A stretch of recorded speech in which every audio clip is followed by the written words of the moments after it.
Today's talk is about a man that I will call Joseph. But in order to tell his story, I'm going to need a long introduction. It starts with a man named Kęstutis Zydvitas. He was born in 1948 in a displaced person camp in Germany to parents believed to be of Lithuanian descent. He was brought to the U.S. as a child and given permanent resident status. As an adult, he was convicted of several crimes, including drug offenses and robbery. He was ordered removed and placed in immigration detention in 1994, and they tried to deport him. Germany wouldn't take him because he wasn't a citizen. Lithuania wouldn't take him because he wasn't a citizen. They even tried to deport him to the Dominican Republic because that's where his wife was from, and they wouldn't take him either. He ended up spending 45 months in ICE detention. Sorry, not ICE. ICE didn't exist yet. All of this happened under the Immigration and Naturalization Service. ICE wasn't created until 2003.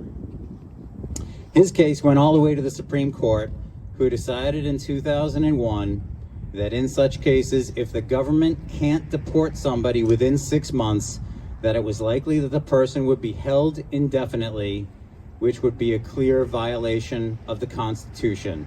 It's known as the Zydvitas precedent. Karina was born in Odessa, Ukraine, when it was still part of the Soviet Union, to a Ukrainian mother and an Armenian father. She was brought to the U.S. in 1996. Children in the Soviet Union were not issued documents, so Karina was never registered as a citizen of Ukraine, and since her family fled in the post-Soviet upheaval, they could not register her later. Karina is now 37 and married to a U.S. citizen and living in New Jersey. She's not a citizen of Ukraine or Armenia or the United States. Dana was born in Kuwait and brought to the U.S. at the age of 4. Dana's mother was a Kuwaiti citizen, but her father was not. And in Kuwait, only the father can pass along citizenship. She is now a permanent resident of the U.S., married to a U.S. citizen, and is pregnant with their second child. But she as well is not the citizen of any country. She is stateless. At 15, she was put in ICE detention for 6 months. They could not deport her.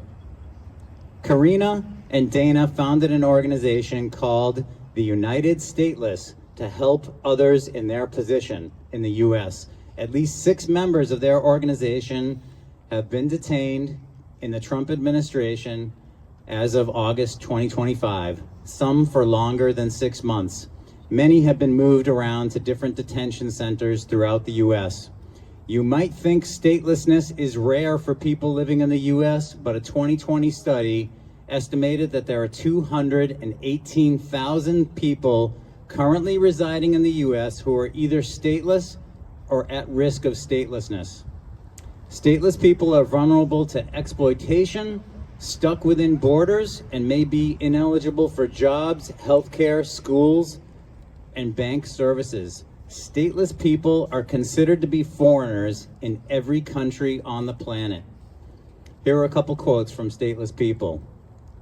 A stateless person from the former Soviet Union said, "I question my very existence, my very essence of being human. We don't want to live or die as ghosts." A stateless person from Ethiopia said, "Stateless means having no hope, being kind of empty, because sometimes your body is moving and there's nothing to tell about yourself." What does all this have to do with ICE in Burlington in 2026? I want to tell you that through our work here, I have met people who suffered some of the longest detentions I have heard about due to the fact that they are stateless. I met a man here many weeks ago that I will call Joseph. That is not his real name. Joseph came to the U.S. about 30 years ago as a juvenile from an African country in the midst of a violent conflict. That could apply to Angola, the Congo, Ethiopia, Rwanda, Sierra Leone, or Sudan, and many others. Joseph came with no birth certificate. In fact, He has never seen one, if it ever existed, but he was granted asylum here in the U.S. Then as a young man, he was convicted of several drug crimes and he served a prison sentence. While he was serving that sentence, ICE initiated removal proceedings against him. If you are an immigrant and you are sentenced to a term longer than 1 year, that is considered an aggravated felony and you are a violent criminal offender. When his sentence had been served, he was turned over to ICE and he was detained for 10 months. This was all over 10 years ago. ICE tried and failed to deport him because his home country would not accept him. They would not issue a travel document because they didn't recognize him as a citizen. Joseph was put on an order of supervised release and he was required to check in with ICE periodically. 10 plus years went by with Joseph checking in. In the meantime, Joseph got his life together. He got married. He had children who are U.S. citizens, and he had no further troubles with the law.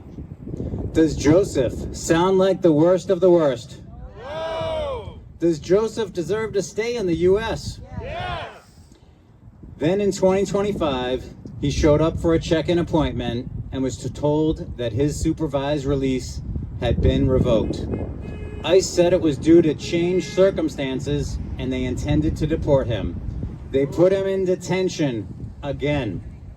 And ICE tried to deport him to his home country again. And they failed again. An official of Joseph's home country's embassy met with ICE and explained that no travel document would be produced to support his deportation.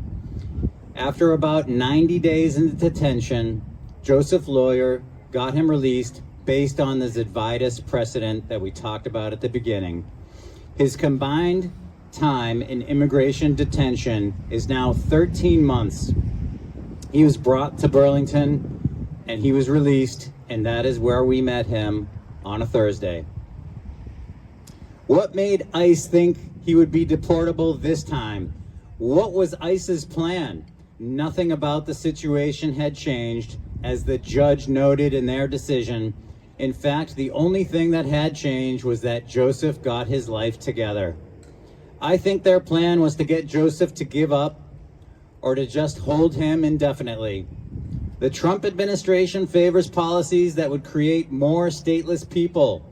The United States is one of only 33 countries in the world that has birthright citizenship. But the Trump administration would like to change that. On his first day in office, Trump signed an executive order attempting to end birthright citizenship.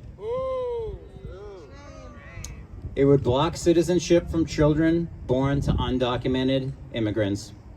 The courts have blocked implementation for now, but the Supreme Court is set to hear arguments in the case called Trump versus Barbara on April 1st.